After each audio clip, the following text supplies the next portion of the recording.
Press the bell icon on the YouTube app and never miss another update. Hello student, आपका Rahul classroom में स्वागत है। आज हम डिस्कस करेंगे जैक बोर्ड का क्लास 12 का सब्जेक्ट हिस्ट्री का मॉडल सेट 1। तो चलिए स्टार्ट करते हैं।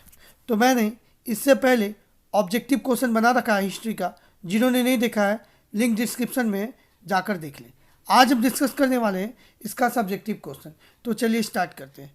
तो इनमें दिया है किन्हीं 6 प्रश्नों के उत्तर दें। तो चलिए देखते हैं। सिंधु घाटी सभ्यता को हड़प्पा की सभ्यता भी क्यों कहा जाता है? तो इस सभ्यता का विकास सिंधु नदी व उसकी सहायक नदियों के आसपास के क्षेत्रों में हुआ था, इसलिए इसे सिंधु घाटी सभ्यता का नाम दिया गया है। इस सभ्यता की खुदाई सबसे पहले वर्तमान पाकिस्तान में स्थित हड़प्पा नामक स्थल पर हुई थी, अतः इसे हड़प्पा सभ्यता भी कहा गया। आगे चलते हैं। भारतीय पुरातत्व का जनक किन्हें कहा गया? तो अलेक्जेंडर कनिंघम को भारतीय पुरातत्व का जनक कहा गया है। यहाँ पे देखिए वापस से किन्हें हो गया है, तो इसको कट कर दीजिएगा, जनक कहा गया है। आगे चलते हैं हम लोग। अशोक के अभिलेख को सर्वप्रथम किसने पढ़ा? तो जेम्स ब्रिसम नामक विद्वान ने अशोक के अभिलेख को पढ़ने में सफलता हासिल की थी। सांची का स्तूप कहाँ स्थित है? तो सांची भारत के मध्य प्रदेश राज्य के रायसेन जिले में सांची नगर के पास एक पहाड़ी पर स्थित एक छोटा सा गांव है। आगे चलते हैं। इब्न बतूता कहाँ से आया था? तो वो मोरक्को से आया था। संथाल विद्रोह के प्रमुख नायक कौन थे? तो सिद्धू और कानू थे, लेकिन इनका और भाइयों का नाम था चांद और भैरव। 4 भाई थे ये। ठीक है, आगे चलते हैं। असहयोग आंदोलन का प्रारंभ किसने और कब किया? तो 1 अगस्त 1920 को राष्ट्रपिता महात्मा गांधी ने के नेतृत्व में शुरू किया गया था। नालंदा विश्वविद्यालय की स्थापना किसने किया? तो कुमारगुप्त ने 5वीं शताब्दी ईस्वी में नालंदा विश्वविद्यालय की स्थापना की। आगे चलते हैं हम लोग। इसमें देखिए किन्हीं 6 प्रश्नों के उत्तर देने हैं। एक प्रश्न 6 मार्क्स के है। तो चलिए देख लेते हैं। हड़प्पा सभ्यता के धार्मिक जीवन का वर्णन करें। तो हड़प्पा सभ्यता में धर्म के बारे में जानकारी के कुछ स्रोत पर आधारित है, जिसका स्पष्ट प्रमाण नहीं है। को यहाँ पे लिखा गया है गलती से, जिसका स्पष्ट प्रमाण नहीं है, तथ्यों पर आधारित है। जैसे देखिए, आभूषण से लदी हुई नारी की मूर्ति मिली है, इन्हें मातृ देवी की संज्ञा दी गई है। विशाल स्नानागार तथा काली बंगन और लोथल से मिली वेदियाँ तथा संरचनाओं का अनुष्ठानिक महत्व दिया गया। कुछ मोहरों में अनुष्ठानों के दृश्य बने हैं, कुछ मोहरों पर पेड़ पौधे उत्कीर्ण थे। ऐसा माना जाता है कि हड़प्पा के लोग प्रकृति की पूजा करते थे। कुछ मोहरों में एक व्यक्ति योगी की मुद्रा में बैठा दिखाया गया है। कभी कभी इन्हें जानवरों से घिरा दर्शाया गया है। संभवतः यह शिव अर्थात हिंदू के प्रमुख देवता पशुपति नाथ रहे होंगे। पत्थर के शंकु आकार वस्तुओं को शिवलिंग के रूप में वर्गीकृत किया गया है। आगे चलते हैं हम लोग। अभिलेख से आप क्या समझते हैं? इनका क्या महत्व है?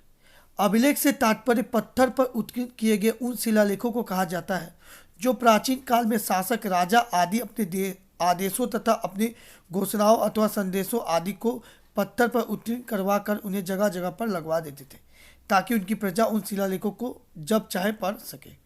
त्रिपिटक से आप क्या समझते हैं? तो महात्मा बुद्ध की मृत्यु के बाद उनके मानने वाले मतलब उनके अनुयायियों ने उनकी शिक्षाओं का संकलन 3 पिटकों में किया।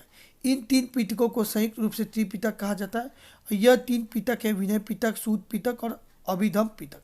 सूत पिटक में बौद्ध धर्म के सिद्धांत मिलते हैं। विनय पिटक में बौद्ध धर्म के आचार विचार एवं नियम मिलते हैं। अभिधम्म पिटक में बौद्ध दर्शन मिलता है, जो इन तीनों पिटकों का ज्ञान ही होता है। इसे त्रिपिटक का आचार्य कहते हैं। अल बिरूनी पर एक संक्षिप्त टिप्पणी लिखे। तो अल बिरूनी एक फारसी विद्वान, लेखक, वैज्ञानिक, धर्मज्ञ तथा विचारक था। यह गजनी का रहने वाला था। इसने महमूद गजनवी के अभियानों को दौरान भारत आया था और आंखों देखी घटनाओं का वर्णन किताब उल हिंद में किया।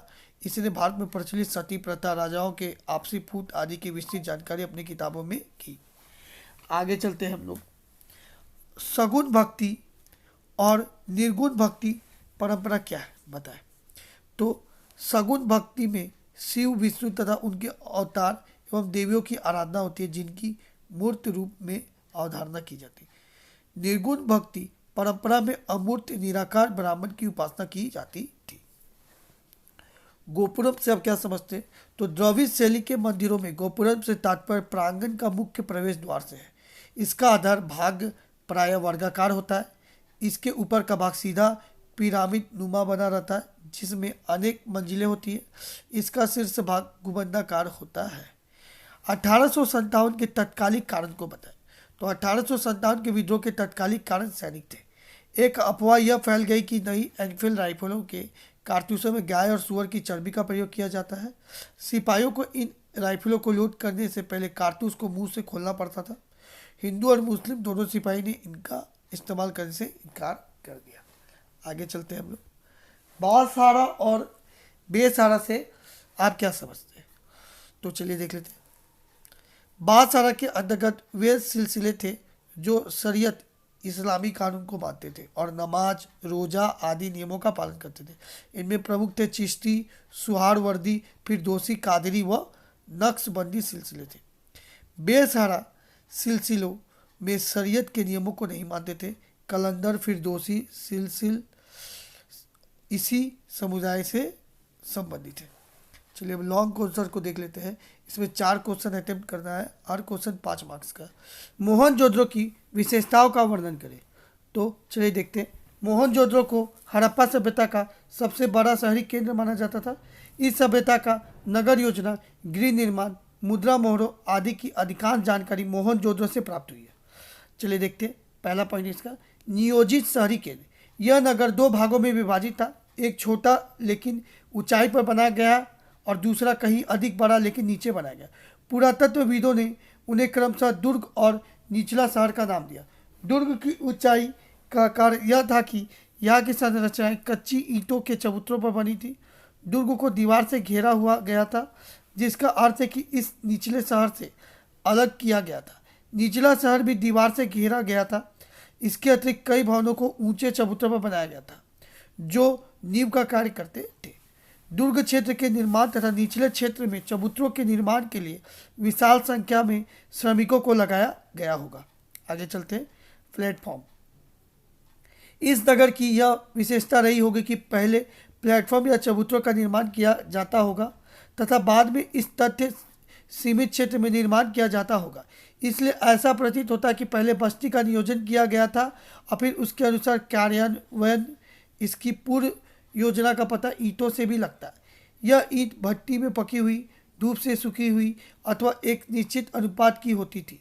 इस प्रकार ईंटें सभी हड़प्पा बस्तियों में प्रयोग लाई गई। हड़प्पा नहीं होगा, ये हड़प्पा होगा। क्या होगा आपका? हड़प्पा होगा। इसको आप सही कर लीजिएगा। गृह स्थापत्य।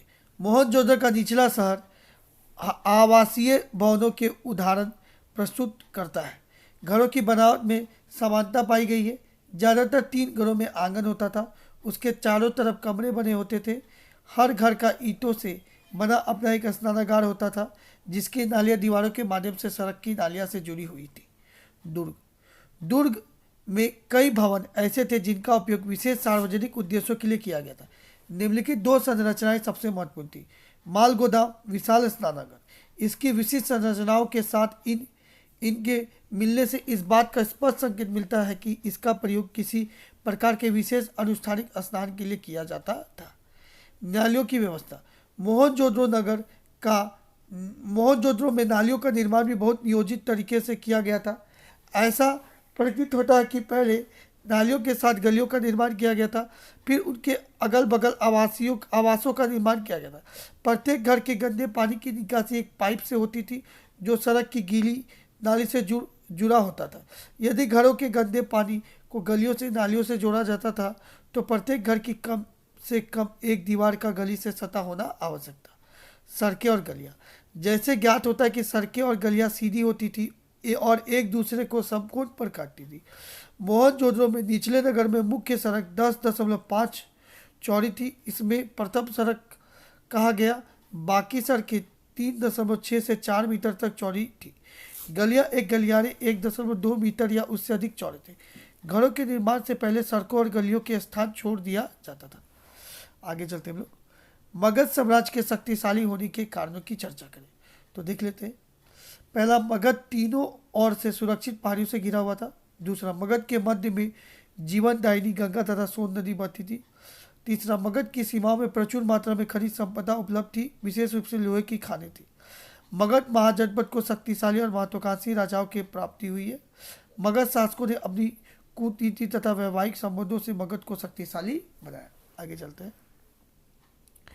इस प्रकार मगध साम्राज्य को एक नहीं अपितु अनेक लाभदायक स्थितियां प्राप्त, जिनके कारण मगध साम्राज्य ही शक्तिशाली बना। वर्ण व्यवस्था और जाति व्यवस्था पर अल बरूनी के विवरण का परीक्षण कीजिए। तो चलिए देखते हैं।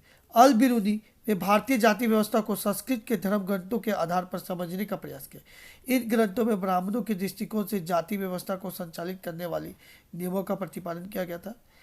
दूसरा, अल बिरूनी ने लिखा कि हिंदू समाज प्रधानतः 4 जातियों में विभक्त था: ब्राह्मण, क्षत्रिय, वैश्य और शूद्र। उसने लिखा कि भारत में भी 4 सामाजिक वर्गों को मान्यता प्राप्त थी, अर्थात वह यह दिखाना चाहता था कि यह सामाजिक वर्ग केवल भारत तक ही सीमित नहीं थे। उसने यह भी दिखाने की चेष्टा की कि इस्लाम में सभी लोगों को समान माना जाता था। आगे चलते हैं। जाति व्यवस्था के संबंध में ब्राह्मणवादी व्याख्या को मानने के बावजूद अल बिरूनी ने अपवित्रता की मान्यता को मानने से अस्वीकार किया। उसने लिखा कि हर वह वस्तु जो अपवित्र हो जाती है अपनी पवित्रता की मूल स्थिति को पुनः प्राप्त करने का प्रयास करती है और सफल होती है। सूर्य हवा को स्वच्छ करता है और समुद्र में नमक पानी को स्वच्छ करता है। अल बिरूनी जोर देकर कहता कि यदि ऐसा नहीं होता तो पृथ्वी पर जीवन असंभव होता। अतः उनके अनुसार जाति व्यवस्था में अपवित्र छुआछूत की भावना प्रकृति के नियमों के विरुद्ध थी। लेकिन अल बिरूनी ने इस बात पर ध्यान नहीं दिया कि वास्तविक जीवन में जाति व्यवस्था उतनी कारी नहीं थी। उदाहरण के लिए अत्यंत अछूत नामक श्रेणियों जाति समूहों जाति से सामान्यतः यह आशा की जाती थी कि वे किसानों और जमींदारों के लिए रास्ता श्रम उपलब्ध करें।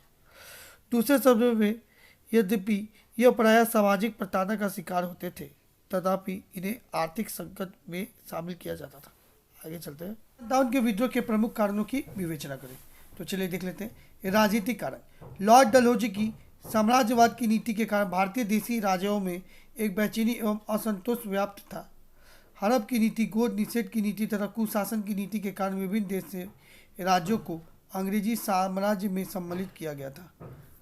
इस कारण जनमानस विस्फोट की स्थिति में था। आर्थिक कारण क्या है? ईस्ट इंडिया कंपनी सरकार की कृषि की ओर से उदासीनता तथा वाणिज्य व्यापार के क्षेत्र में भेदभाव की नीति के कारण भारतीय उद्योग धंधों को क्रमशः अंत हो गया था। फलस्वरूप बेकारी की समस्या दिनों दिन विकराल होती जा रही थी। जो विभिन्न नहीं लिखना है। आगे चलते हैं। सामाजिक एवं धार्मिक कारण, ये इसका एक ये हेडिंग है। इसके बाद यहाँ से हाइपन दे के लिखिएगा। कंपनी सरकार ने जनमत तैयार किए बिना ही सामाजिक सुधार के कार्य किए थे। उसका सामाजिक क्षेत्र में पर्याप्त असंतोष था। भारत की जनता सदा धर्म परायण रही है। सती प्रथा, बाल विवाह निषेध, विधवा विवाह तथा संपत्ति एवं विवाह संबंधी अन्य सामाजिक कानूनों को हिंदू जनता ने अपने धर्म एवं सामाजिक जीवन में एक विदेशी शासन के हस्तक्षेप ही समझा था। आगे चलते हैं। सैनिक कारण। सैनिकों में भेदभाव। अंग्रेजों एवं भारतीय सैनिकों के बीच पदोन्नति एवं भत्ता आदि के संबंध में काफी भेदभाव की नीति अपनाई जाती थी। तत्कालिक कारण क्या था? एक नए कारतूस का प्रयोग अंग्रेजों ने सैनिकों को करने के कहा। नई किस्म की कारतूस को दांत से काटकर भरना पड़ता था। यह अफवाह फैल गई कि गाय और सुअर की चर्बी इसमें मिली हुई है। अतः हिंदू और मुस्लिम दोनों सैनिकों ने विद्रोह कर दिया। भारतीय राष्ट्रीय आंदोलन में गांधी जी की भूमिका का वर्णन करें। तो गांधी जी का सबसे बड़ा लक्ष्य स्वतंत्रता आंदोलन को एक जन आंदोलन में परिवर्तित करना तथा देश को उपनिवेशवादी शक्तियों को स्वतंत्र करना था। इसके लिए उनके द्वारा निम्नलिखित प्रमुख हथियार अपनाए गए, जो विनाश हथियारों से भी ज़्यादा कारगर साबित हुए। पहला, अहिंसा। गांधी जी ने अपने विचार से स्वतंत्रता आंदोलन को हिंसात्मक होने से बचाया। वे सत्याग्रह, सविनय अवज्ञा, हड़ताल, शांतिपूर्ण प्रदर्शन आदि के माध्यम से आंदोलन को आगे बढ़ाना चाहते थे। उन्होंने भारतीय जनता को राजनीतिक रूप से प्रशिक्षित किया। सेकंड देखिए, सत्याग्रह का प्रयोग। सत्याग्रह के प्रारंभिक प्रयोगों में गांधी जी ने चंपारण और रेवैया में किसानों की दशा में सुधार किया। थर्ड पॉइंट, हड़ताल का सफल प्रयोग। अहमदाबाद मिल मजदूरों के संघर्ष का नेतृत्व गांधी जी ने किया होगा। गांधी जी ने किया तथा उनके प्रयासों से मजदूर के वेतन में 35% की वृद्धि हुई। नेक्स्ट चलते हैं।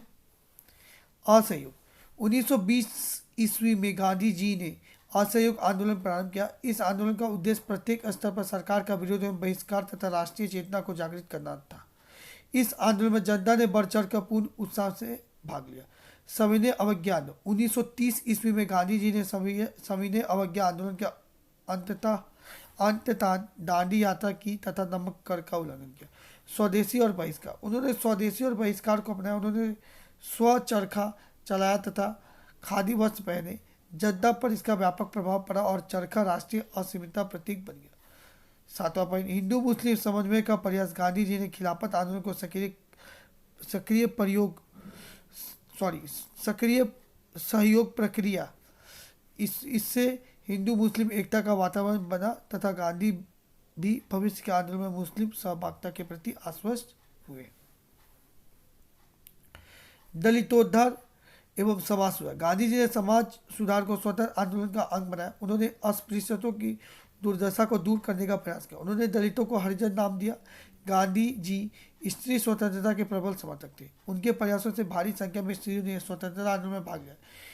इनकी समस्याओं को राष्ट्रीय स्तर पर गांधी जी ने उबारा। इस प्रकार गांधी जी ने सभी वर्गों के लोगों को स्वतंत्रता आंदोलन में शामिल कर स्वतंत्रता आंदोलन की जन आंदोलन बना दिया, जिसके कारण अंततः हमें स्वतंत्रता मिली। कृष्णदेव राय विजयनगर के महानतम शासक थे। कैसे? पहला, तुलुप वंश का कृष्णदेव राय विजयनगर साम्राज्य का सर्वश्रेष्ठ राजा था, जिनकी गिनती भारत के प्रसिद्ध सम्राटों में होती थी। वह बहुत शूरवीर और कुशल राजनीतिज्ञ थे। उसने अपने शासनकाल में आंतरिक विद्रोह को दबाया और उन सब प्रदेशों को वापस लिया जो उड़ीसा और बहमनी राज्यों ने उसके पूर्वजों के काल में विजयनगर से छीन लिए थे। उसे उड़ीसा के राजा को पराजित कर वहां की राजकुमारी से विवाह किया और बीजापुर के सुल्तान आदिल शाह को पराजित किया। उसे पुर्तगालियों से मैत्रीपूर्ण संबंध स्थापित किए। उसका राज्य पश्चिम में दक्षिण कोंकण तक और पूर्व में विशाखापट्टनम तक था। उसने अपने शासन को सुदृढ़ बनाए। वह विद्वान और एक सौगुण संपन्न राजा था।